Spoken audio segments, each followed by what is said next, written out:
Hey everybody, Bill Knutson here, New York Sports with an Attitude. Let's see what we've got going here for Saturday, January 12th. Oh yeah, I hear a rumor there's a couple of big football games on today, and a couple of more big football games on tomorrow. So let's start with that. Don't worry, I know it's New York Sports with an Attitude. Talk some Mets, talk a little Islanders and Rangers. Me being an Islanders fan, obviously lately it's been very good news. So we'll get to that in a couple of minutes. But let's get to the big sports news right now, the NFL playoffs. It's as I'm doing this show, it's just before 12 noon. It's about 11:50 here in Georgia in the morning, just before noon. The games are at 4:30 and 8:15 tonight, and tomorrow about 1 o'clock and 4:30 in the afternoon. Excuse me. All right, so the first game today, Colts and Chiefs in Kansas City. I don't know if you know, but Kansas City has lost their last 6 playoff games at home, which is really, really horrible. Now, granted, this team wasn't those teams from way back when, but, it's still a part of history. Obviously, the Chiefs are still hearing about this, and Andy Reid, Chiefs coach, he doesn't have a great history in the playoffs either when he was back with the Phillies. So, we'll see how it goes today. I'm going to give you what I think. I think that will end today. I know the Colts started off 1-5, had a great run, went 9-1 down the stretch, got to the playoffs, went to Houston last week and beat the Texans. Oh no, Colts went to Baltimore. Right? No, they went to Houston.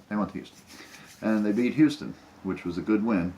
But I know luck has played tremendously, but I think it's going to end today. I say the Chiefs will end the Colts' big run and end their playoff losing streak, and I'll go with the Chiefs in the 4:30 game this afternoon. The night game, the Cowboys and the Rams in LA. I absolutely hate the Cowboys. If you're a Giants fan, you despise the Cowboys. I always have, I always will. I just don't trust the Rams. Down the stretch, they didn't play that well. They have them as like a touchdown favorite, okay, because they have the big-time offense. But the last few weeks of the season, the offense really wasn't there. The defense has been getting, scored on a bit more than I would have anticipated. I think the Cowboys are going to win that game. It hurts me to say. I really want to be wrong on that game. I absolutely hate the Cowboys, like I said. But I think it's going to be the Cowboys in the night game tonight, advancing and eliminating the Rams, just like the Rams lost the home playoff game last year. When the local team here in Georgia, the Atlanta Falcons, went out to LA and beat them. I think the Rams are going to lose a home playoff game again against the Cowboys, but I really want to be wrong on that one. Tomorrow at 4:30, it's going to be the other LA team. I still keep calling them San Diego. I'm sure a lot of you out there do too. But the LA Chargers are in New England. Chargers have been really, really good and consistent this year.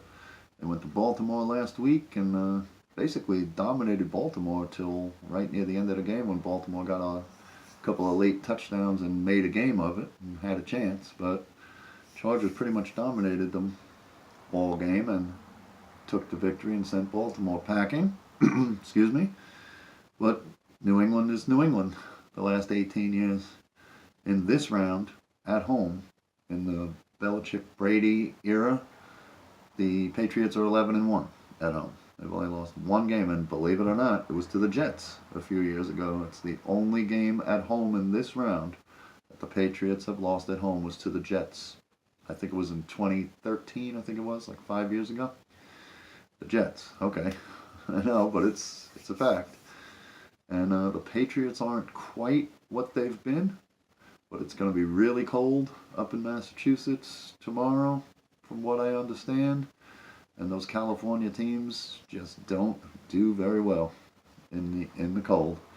So I hate the Patriots too. I hate the Boston teams. Being a New Yorker, just don't like those teams. But I think New England's going to figure out a way to squeak that one out and move on. So I'm going to pick New England in that 4:30 Sunday game tomorrow. and I hope I'm wrong on that one. I hope the Chargers win. The team I'm rooting for to win the Super Bowl, as you can see, I'm wearing an LSU shirt. My wife's from Louisiana, so I became an LSU fan, and I'm rooting for the Saints to win the Super Bowl for the same reason.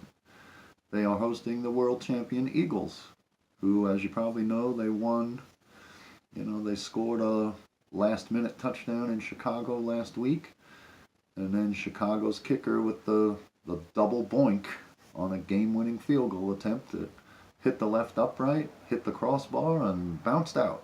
And the Bears went home, and the Eagles moved on. I know Foles seems to have some magic. Last year when Wentz got hurt, he was great in the playoffs, beat Brady in the Super Bowl. Same thing this year.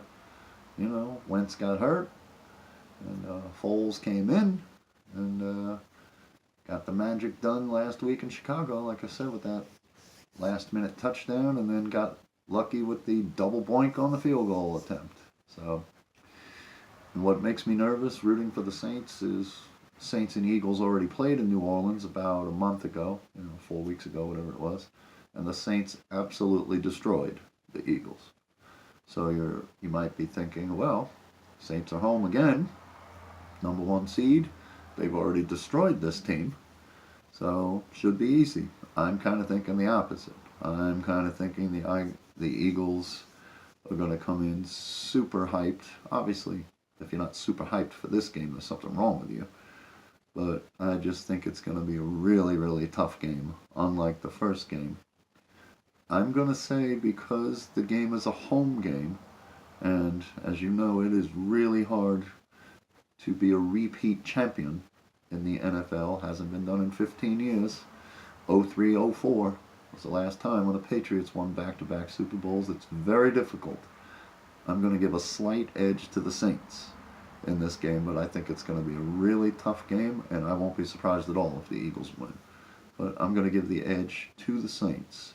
So I'm picking the Chiefs and the Cowboys, today's games, and I'm going to go with the Patriots and the Saints tomorrow.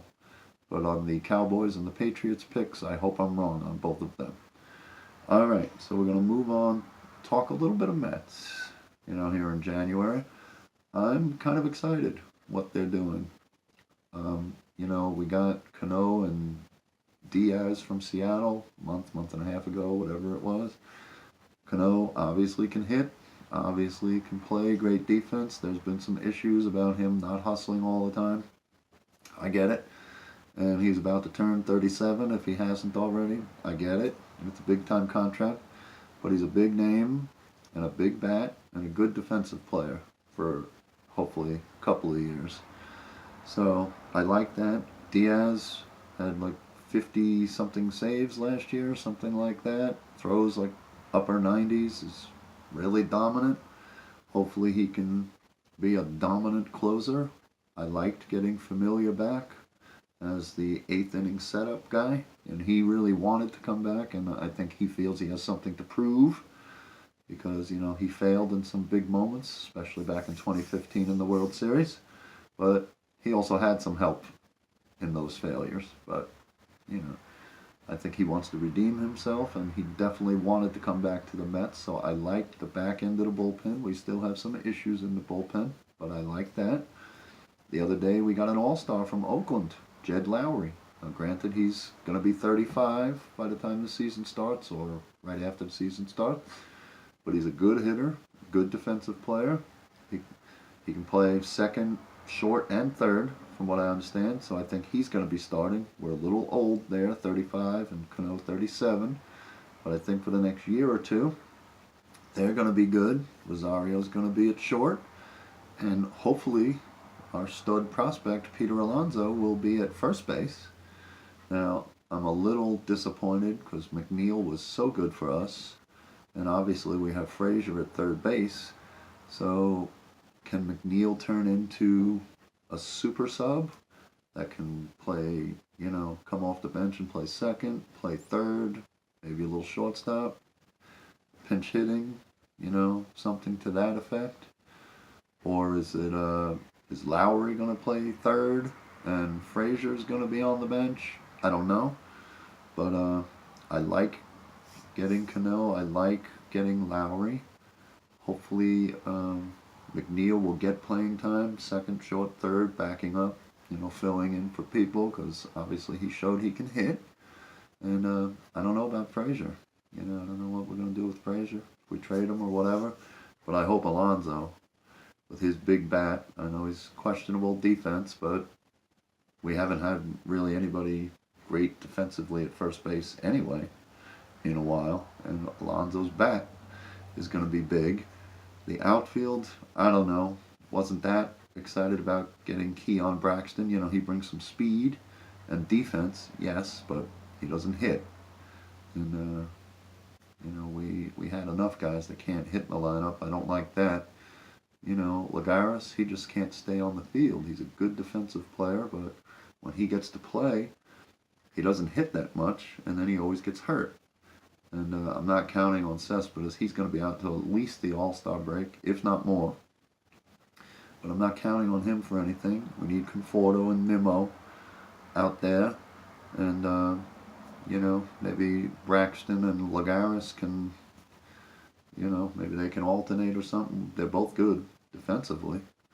But Braxton's not going to hit much. He does give you some speed whenever he can get on base, which isn't too often.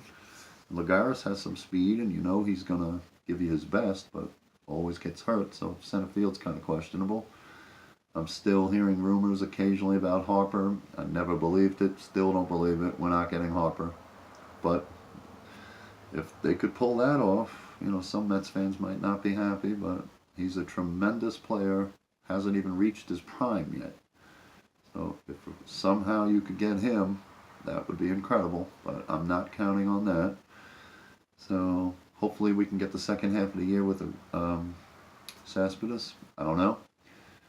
But, Nimmo and Conforto, they're decent in the outfield. They need to hit. I like both of them. Like I said, maybe Braxton and Lagares can switch out in center field if we don't make any other moves. I don't know, but I'm beginning to like what I'm hearing.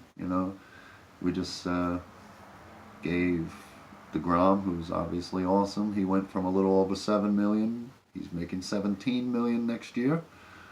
Syndergaard just doubled his salary for this coming season from about $3 million. Now he's making $6 million. We got Wheeler signed. I like those three. I know we signed Matz too. Last year he stayed healthy. Had a bad record, like 5-11, but his ERA was in the high threes, and he was getting better as the year went on. So maybe if he can stay healthy and stay consistent, we got something there. I don't like Vargas. I like Lugo in the bullpen. I'm not sure what our fifth starter is going to be. That's kind of iffy. A couple of things are iffy in the bullpen, but I think the back end, like I said, got better. But, I'm excited for March 28th. Can't wait. Looking forward to it. I think we have some potential in 2019, but I hope we still have some more moves to make in the next couple of months. All right. The last thing I'm going to do, Islanders Rangers. As an Islander fan, I've been happy.